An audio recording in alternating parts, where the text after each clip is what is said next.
What's up, guys? Welcome back to another episode of the BlockHash Podcast. Real quickly, guys, I want to share a story with you. So I've been, doing this podcast for a long time now, probably I'd say 4 years. We've done like 300, almost 400 episodes, actually. And, it's tiring. It gets grueling after a while.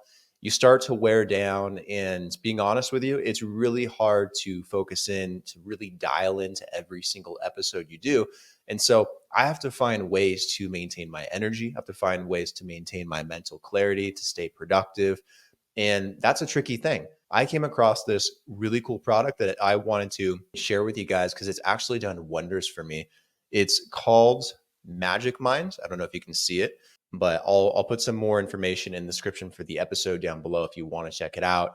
They have a ton of really good things in this, nootropics, matcha, adaptogens, tons of vitamins, really good for boosting energy and focus. That's the main benefit that I get when I use it. My mental clarity, I don't have that fog that comes in. I don't get headaches. I don't get sidetracked. When I'm doing an episode, I'm really zeroed in the entire time. So I love this. I think it's absolutely fantastic. And I highly recommend that you guys check this out. Make sure to use code BlockHash20. I'll put it down below as well as in the description. And if you use that code, you go to the website, you will get a special discount. Let's do a little shot. Cheers. And it has a fantastic flavor. All right, guys, that's my message for today. Let's jump into this episode. Today, I have on the co-founder of Connext, Arjun, to talk about how Connext is allowing Web3 applications to securely interact cross-chain with other chains. Some of the things they're building, some of the updates they have coming up on their roadmap, and how they work all in total. So we're going to dive into that today. Arjun, welcome to the show. Excited to have you on and learn more about Connext. How's your week been going, man? It's been going great. Thank you so much for having me. Likewise, it's a pleasure to have you on. And I'm sure we'll have a great conversation as well. Before we do that, before we dive in, I'm sure a lot of people would love to know a bit more about yourself.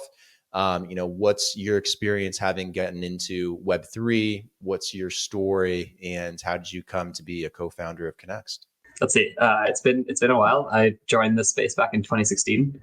Prior to this, I was studying physics, interested in studying kind of theoretical physics. And realized eventually that I wanted to work in fields that are a little bit more interdisciplinary, and also that are doing sort of material, that are growing and are innovating much more rapidly. In 2016, I'd moved to San Francisco and was living there and kind of thinking really deeply about some of the challenges around, talking to a lot of people around the future of AI and some of the challenges associated with that. And I became really interested in this idea of where automation is going to basically just completely demolish, and it's already starting to happen. It's just going to completely demolish how we define work, right? And I think menial work, time-based work, just is disappearing as a concept. And so right. What does the future of that look like? And I realized there was a couple of things that we really needed. We needed to find ways to socialize the benefits of AI. So figure out some way, and either some form of UBI, universal basic income, that is implemented by our government, or more realistically, just because I think governments tend to be very slow. More realistically, come up with some way to actually just decentralize the benefits of AI from the get-go, such that everyone can benefit from them, and the value that is created from AI can flow into the hands of individual people and not necessarily into one or two small companies, or one or two large companies. Sorry. And so I kind of really became obsessed with this idea of how can we build infrastructure that can be kind of like the internet, that can be public good, that can basically be a public good that acts as a counterpoint to the two other large scale institutions that exist in our lives today, which are companies and governments. And around the same time, someone introduced me to Ethereum. For me, it clicked immediately, right? I think at the time in 2016, the only people that were really, this was shortly after the DAO hack, so the only people that were really interested in Ethereum were people that were absolutely insane and truly diehard believers of this kind of a future where you could have peer-to-peer coordination, and have community basically digital public goods that anybody can administer. And so I think for me, it was pretty clear to me that even then that like this technology is how we get there. This is that Ethereum and crypto is basically the like it's the check and balance that technology needs, right? This is like the ethical arm of technology that allows us to make sure that whatever innovations come out of material science, come out of machine learning, come out of like BCI, have the benefits of those innovations can actually be administered to everybody, and that we don't end up in a world that's like continuing to become more and more unequal over time. Um, uh, at the time, I also kind of came to believe that like, okay, if this technology is the future, what we need to do is figure out how to get it into as many people's hands as possible. And that was the thesis behind Connext. We started Connext a year later in 2017. Also been quite a while. And the Connext mission was really simple. Like, let's figure out how to bring this technology to everyone. What is Connext more deeply? I think we understand kind of what it is, but maybe how it is, how it functions. What are some of the underpinnings behind what makes it unique? I mean, I think part of what is challenging with Connext is that for a lot of people is that like we've been around for so long and we've done so many things that I think it's sometimes a little unclear as to like what exactly we are. Back in when we started, like I said, our mission was always to figure out how can we make this technology usable by everyone.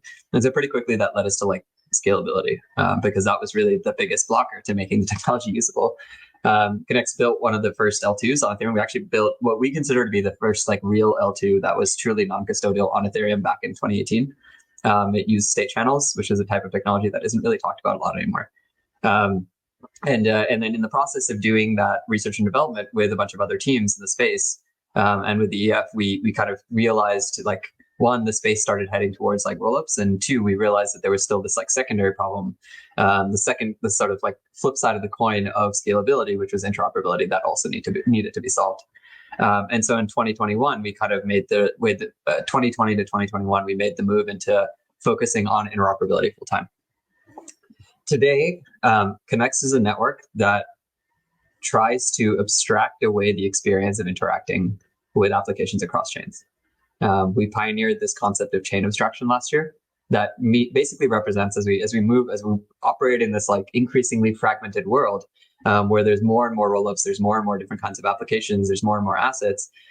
We realize that there's a need to kind of abstract away the chain, and we need to find a way to like let users interact with applications directly and not have to think about what's going on behind the scenes, right? And this is obvious. But it's something that just doesn't exist today. This is kind of the core mission that Connext is trying to solve at the moment, or the core goal, the core problem that Connext is trying to solve at the moment. And we do this using a technology called Intents. And I can jump into what that is a bit. Yeah, what's Intents? Sounds intense.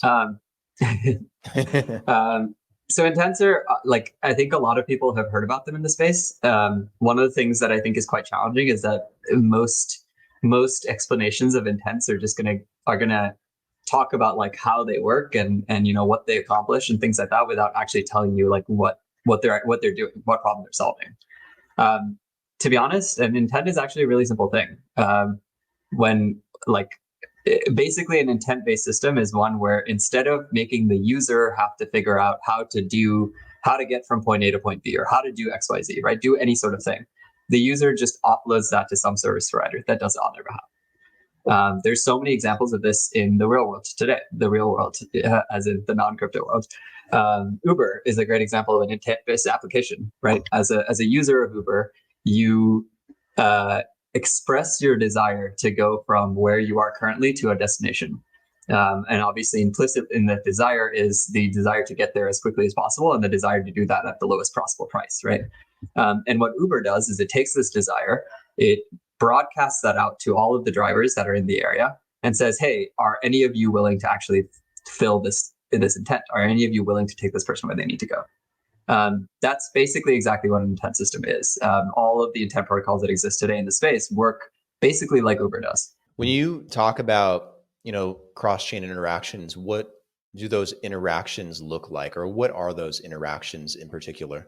So I think historically people have thought about cross-chain as its own like isolated part of the flow, right? So it's like, I go use this app and then I bridge my funds across chains and I go use this other app. And I think the core principle behind chain abstraction is like bridging kind of sucks as an experience. I think everyone in this space agrees that it just kind of sucks, right? Like you shouldn't have to Horrible. use app and then bridge and then use another app. That doesn't make any sense. Like you should just be using applications, and you shouldn't have to think about like I get from this chain to this chain in order to use it. Um, and so with intents, what you can do is you can have someone else come and actually just use the app for you, do the thing that you want to do, and do that in a totally non-custodial way. And this is really powerful, right? So, for example, say that I have all of my funds on Arbitrum, and I actually find that there's this new lending protocol that is being deployed on like Mode networks, like Ionic, say for instance, right? There's a new network, like a lending protocol being deployed on Mode network that's giving fantastic yields, and it's a really awesome opportunity, and I'm really excited about the project and the team. I want to go and deposit 100K into that protocol. How do I do that? Well, the kind of the current method is basically like withdraw my 100K from wherever it is currently, bridge it over to Mode network, and then go and deposit it to Ionic, which is a huge pain. But with intents, you don't need to do that. All that can be bundled into a single transaction, right? I can basically just say, I want 100K. I want my 100K USDC to be in this protocol, and that's it. And like I don't want to pay more than XYZ amount of money for that to happen. And someone else, some service writer, some solver can basically come and say, okay, what I'm going to do is I'm going to use 100K of my own money, deposit it into Ionic on Mode, and then I'm going to have the intent protocol pay me back the 100K from the user at some point in the future.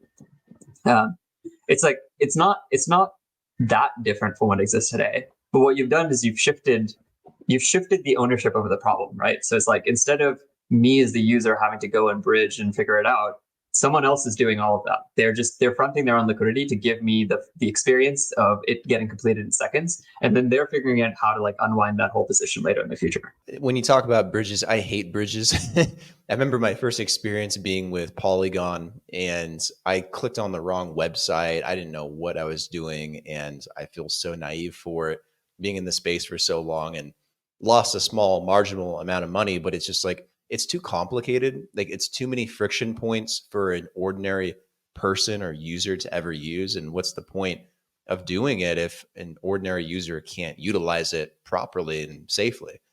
So that's one thing I hate about bridges so much. I run a cross-chain project and have for like almost a decade now. And I have lost funds in bridges because I have accidentally bridged using a smart contract wallet, right? And accidentally bridged to some like random address. And I'm like, oh no, the address is different on another chain. Like that sort of stuff is everywhere. It's a nonsense user experience right now. And I don't think anyone disagrees with that, right? Like I think everyone is in alignment that like where we are today sucks. And like we're all talking about like, okay, we need to go build applications. But the reality is until we fix this, there's not going to be any applications that make sense. Yeah, I want to get your thought on this because it's something that seems to lack sometimes in the space, and that's UI, or at least something that's really easy in terms of user interface for an ordinary person, because we want, global adoption and everyone to use this technology and to love it as much as we do. We have to make it easy for them to use. And it's very difficult. And even myself, I've been around probably since 2012, 2013. And I've seen it grow tremendously, but even I get confused. Like I can't keep up with it every single day. And I'm talking to people like you that are, developing cutting edge stuff in the space and doing great things. And I get lost.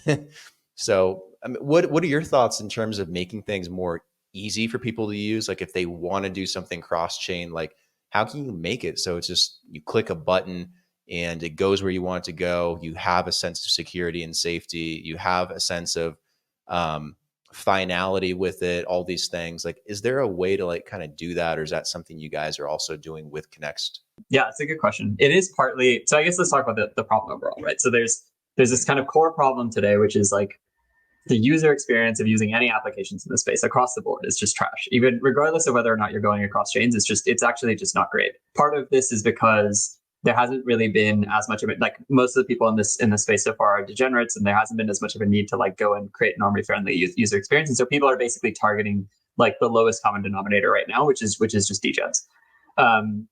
The other part of the reason for this is that like, unlike with Web 2, so with Web 2, you have this like, you basically have this like base of like existing development patterns and protocols that have built up over the course of many, many years, in some cases like decades. And when you go and you build an application, like a UI application, on top of all of that, what you're optimizing on is basically like the experience of the components within your UI, right? Like you're not thinking about like, okay, how is this UI going to plug into like a bunch of shit behind the scenes? Because there's just established patterns there for the best practices there for how to do it. So as a UX researcher, what you're doing is you're kind of like, okay, is it better if I have this component over here or have it over here, kind of thing, right? You're optimizing on a smaller set of details. With this space, we've effectively rebuilt the web application stack, the application stack from the ground up, right? Like instead of having a server somewhere and you're serving from that server to like instead of any of that, you have a chain and you have to interact with that chain. And chains are like notoriously unreliable, incredibly challenging environments to interact with. And then on top of that, you have to deal with like all of this other complexity, like wallets and accounts and signing and things like that. So I think we're I think a lot it's understandable that there's a lot of frustration around like user experience in this space. But it's also understandable why that exists. And I think that the reason for that is just that like we haven't had sufficient time to build enough like best practices for things like account abstraction and gas abstraction and transaction abstraction and chain abstraction. Right. And like I think like the whole abstraction meta, of course, like it's a narrative and people get tired of hearing that narrative. But the reality is it's an important call to action. The call to action here is like we need to create toolkits and design patterns where you can go and build a UI on top of this and it's just going to work. You don't have to think about it. Until now, I still haven't seen anyone like really put together all of these pieces and create. And I think there's a really, really incredibly valuable project that is ready to be built right now, where if someone goes and just takes all of these pieces and puts them together and then just doesn't like, you can build your own application, but then just like, otherwise you could also just go help other people build applications, right? Become the React framework of building Dapps. If you just do that, I think there's something incredibly valuable there. Now for Connext specifically, and cross-chain specifically, we are working on that. I think this is exactly what we envision and what we want to head towards is like, you kind of click a button on whatever chain you're on. It uses funds from any of the chains that you have funds on in your wallet, and then it just does the thing, and you don't have to think about it. We're kind of focused on like, so there's sort of like a lot going on with this. So there's problems associated with like liquidity and how the liquidity gets routed. There's problems associated with like the intent solvers. There's problems associated with how you even pick an intent solver. And then at the highest level, there's problems associated with like the wallet experience and things like that. And there are different projects kind of like tackling each piece, which is really awesome. My feeling is that we're not actually as far as people think we are. I'm starting to see the first really awesome examples of like truly abstracted experiences, both chain and otherwise. And like they're one-off custom implementations, but usually the timeline it takes to go from like custom implementations to products is like 6 months, at least in this space. Hey guys, hope you're enjoying the episode today. Just a quick message from Magic Mind. I wanted to once again highlight how amazing of a product they are and how much they've improved my ability to podcast at such a high level and consistently week in and week out with some of the smartest individuals across the fintech space. This really gives me an edge. Make sure to check out Magic Mind. Go to their website, magicmind.com. The link for that is in the description below. If you use code BlockHash20, you will get a discount on your first purchase. So make sure to go do that. Take advantage of it, guys. I would not be sharing this with you today if it didn't have any profound benefits for myself, and I think it will for you as well. So definitely check it out. All right, back to the episode, guys. What about adapting to mobile, for example? Like I see a lot of stuff in the space and it's great, but like you have to have a laptop and it almost like doesn't make sense because most of the world uses their smartphone nowadays and almost every single application is on smartphone. Is there a way to, interact with Connext through mobile or at some point here in the near future? So, I mean, Connext is not a bridge, right? We're this much more expansive protocol that allows you to do this much more important and interesting thing of being able to abstract blockchains. But we do have a bridge UI. That bridge UI is still usable from like a mobile environment, but then the mobile experience in general for this whole space is not great. And the reason it's not great is because, there's a few reasons. One is that Building isolated mobile applications is usually overkill for like a project that is just building like a single like DeFi application or something like that, right? Most people don't have the capacity to go and like onboard a mobile team for something like that. The second reason, and this is really the more important reason, is that for mobile and native mobile applications, that whole ecosystem is entirely controlled by like Google and Apple, right? So in order to actually even get into, I mean, Android is better, but in order to even get into the Apple App Store, like you have to jump through so many hoops, and it's so incredibly challenging to get there that only a very small number of teams are actually able to do that. And usually it's by building a wallet, right? It's not building any other kind of application, because at the moment you start building other kinds of applications, things that they haven't heard of, then you just hit blocks and it's very, very difficult to actually make any progress. My feeling, like, PWA has kind of helped with this a little bit. That's what Friendtech really, really killed it with, and that's why they got so much adoption. But my feeling is that this is likely not going to change for a bit until we start heading out of the direction of like purely financial applications and towards things like social. And then you can build the finance into it in the background, and like we can figure out ways to like negotiate that properly with Apple. But for now, it feels like I really would like for somebody to decentralize like the Apple application app store supply chain.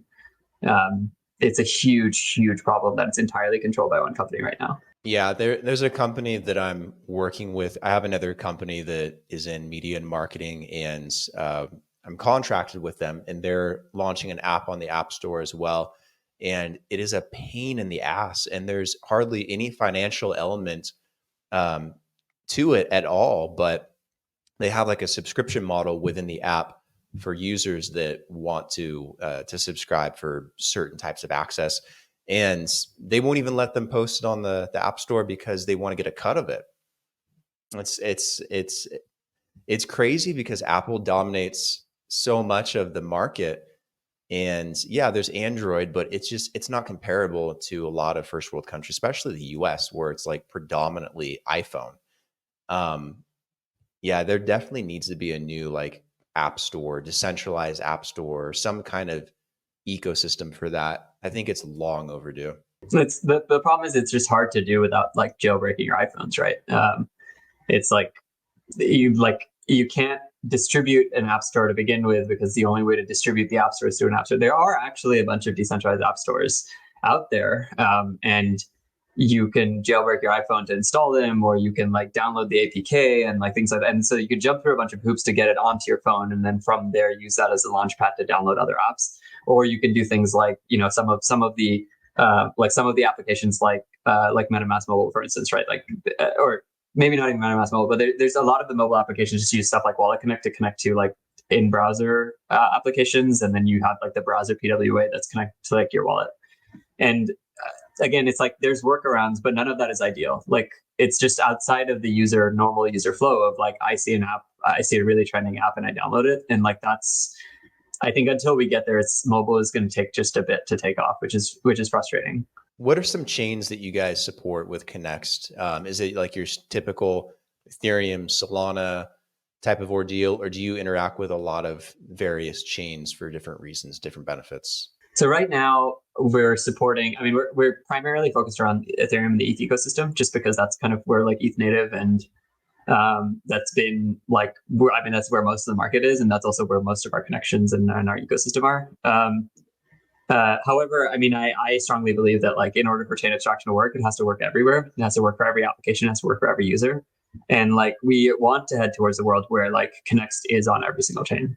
We're working towards some pretty major updates over the course of the next, like, there'll be an update going live soon. And then beyond that, additional updates that aim to make Connext permissionless, which means like, as a chain, you can go and just like add connects. You don't have to like do anything explicitly. You don't have to talk to us. You don't have to like go and petition us to go deploy to your chain. And that's one of the big problems that most chains have today, is that like every chain has to do an enormous amount of work to convince bridges to deploy to them. And really it's only like the top X% of chains that are able to do this successfully. What we support right now is like Ethereum, obviously most of the majors, like major rollups, things like that. So Arbitrum Optimism, etc. And then some like strategic rollups based off of needs of users. So for example, like Mode as an ecosystem, because we're just excited about the ecosystem, and like we're working really closely with Renzo on like cross-chain restaking, chain abstracted restaking. And so I think that's an example where like we're trying to like meet the needs of like what our ecosystem wants. But yeah, I'm really hoping we can get to the point where we are deployed on hundreds of chains. Something that I noticed that was really cool about you guys is the ability to deploy and build tokens, Dapps, cross chain, and not just on one chain and one ecosystem. Do you have any use cases or examples of that being done and what that kind of looks like, just to kind of paint a picture? Obviously, like the cross-chain space is really big. There's a lot of different kinds of things that you can build. We're kind of over time discovering that like you can segment out not just like the kinds of projects that can be built with cross-chain stuff, but also the kinds of projects that are service providers or that are like building protocols in the space. So for example, like Connext, we now realize is we sort of frame as like an intent protocol. And we'll be amending that and more precisely honing in on that within the next like few weeks as well. But then there's other kinds of protocols out there, right? So for example, like Lagrange is like provides security. They build like state proofs and things and like storage proofs. Succinct builds light clients and other kinds of like ZK mechanisms for verifying. So they're both kind of security providers. Then you have stuff like layer 0, Hyperlane, etc., which are transport protocols, right? So they build like the basic language to communicate from point A to point B, but they don't have any intrinsic security within them. What we're realizing is that there's like sort of different needs for different pieces in different places. I would say the kinds of things that are being built on top of Connext right now and that we are most excited about are a couple of things. One is you mentioned like being able to bridge tokens. So we helped pioneer EIP 7281, which we colloquially call XERC20. The EIP is like just a market neutral standard approach for minimum viable interface for what it looks like to bridge tokens across chains. And the goal here is like for us and any other bridge or any other transport protocol that wants to bring tokens across chains, this can be like a minimum foundation that they can all agree on that they should implement. And so there's like less overhead to integrate everywhere and things like that. We're super excited about this, and we've been pushing for it for quite a while because we think that there's just the ways in which people bring tokens across chains is super fragmented right now. Most projects are just sort of like letting the chips fall where they may and seeing how it works out, and like that's really great in some cases, but it isn't always, because like users will end up bridging the tokens through a bunch of different means. So you end up getting like multiple flavors of the same token when you get to a chain, which is obviously a terrible experience. Or you end up in a situation where like teams will like work with some project, but then because they're working exclusively with some project, they're basically like taking on an existential risk. So this kind of happened with like multi-chain last year, where there's a bunch of projects that were like issuing tokens through multi-chain, and because they didn't have any pathway, like with XERC20, like the benefit is that you can always like update your preferences for which bridges you're working with. And you can set like limits of mapping in case a hack happens. But because with multi-chain and the multi-chain tokens, there's no way to like exit or offboard, a bunch of projects just got totally wrecked, right? Like when multi-chain's whole hack and situation, to be honest, I'm not entirely sure still exactly what happened, but when their whole situation happened, like a ton of projects reached out to us, like Alchemix, Dapp Radar, Beefy, several others that were all just in the same position of like, hey, our tokens are completely borked. Like we don't have a way to get out of this situation. And unfortunately, the only option they had for all of them was to migrate. They had to completely deploy a new token, reissue the tokens to everybody. Like it was an operational nightmare. It took them months. So at least from our perspective, we think that that's like one of the key things that we think can drive a lot of really interesting innovation. A good example of like what happens when you do this right is, as I mentioned earlier, Renzo, right? So Easy ETH is an XERC20. It works with Connext. It also works with a couple of other projects. And I think that you see the benefits of this. So like when you bridge Easy ETH between chains, there's no slippage at all. You can send any amount of Easy ETH as you want from any chain to any chain. And it might take some time. It might take like a few hours to complete, but you'll pay perfect pricing at all times, which is pretty amazing.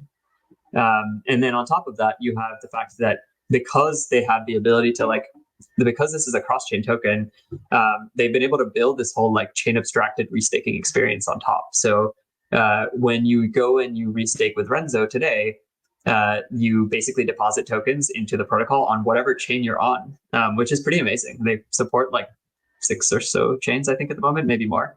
And I think that as a user, like this removes the need for you have to go and bridge your funds back to L1 to use the protocol, right? The protocol is coming to you, and that's what apps should do, right? They're functioning effectively as businesses right now, and they need to like go to where the users are and meet them there. So yeah, those are some of the kinds of experiences that you could build. Is like if you have an application that's living on a certain chain and you want to make that application accessible to anywhere to any user living on any other chain, that's the kind of thing that Connext helps with. If you're a developer and you want to build, a Dapp or a token or do something on Connext, do you need to know like Solidity if it's, Ethereum based primarily, or if you need to know a different coding language to interact with these other chains? Is there any complexity there, or is it just one language? Yeah, you're basically, for now it's all in Solidity. You're basically just calling our smart contracts. So whatever you were doing on one chain, you're now just sort of basically what you're doing is whatever transaction you were going to send from your user to your application for say Arbitrum, for instance, right? So if you have a yield optimization protocol running on Arbitrum, whatever transaction your users were going to send into your protocol on Arbitrum, you can instead send into Connext on any other chain. And all that will happen is that Connext will execute that transaction on Arbitrum to your protocol. And the user that made the transaction from whatever chain doesn't really have to even know that happened in the background, right? So Connext is almost like a gateway to your protocol on every other chain. What are some things maybe on your guys' roadmap coming up here for Connext over, the next couple of months, maybe the rest of this year, that you guys are excited about, that you want people to know that are coming up? What can you divulge? So we have a very major announcement going out in, I guess, end of first week of June ish is when we're targeting. I guess it'll depend on when this episode goes out and things like that. But there's a few big changes that we want to make. So first is that, as I mentioned earlier, like if we want chain abstraction to work, it has to work on every single chain. It has to work for every single asset. As it turns out, that's a way bigger problem than people realize.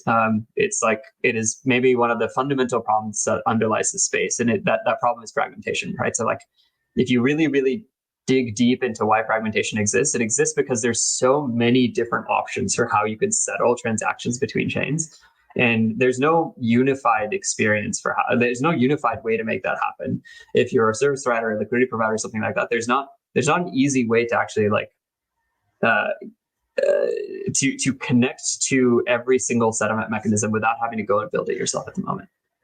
And so I think that's one of the key things that we want to try to solve, is like make it so that chain abstraction happens everywhere. I am personally tired of this user experience, and I'm seeing that it's only getting worse as more and more projects launch like app L3s or like other alternative L2s or like other kinds of blockchains. The other piece that we want to try to solve is like the other thing that we're noticing and that we're trying to account for is that over the course of the last 3 years since we were really the first project to start experimenting with intents for interoperability. And at the time, of course, the term intents didn't really exist. But we were the first people to really start playing around with this idea of well, you could just get someone else to do it on your behalf, and that whole process can be non-custodial and you could repay them later.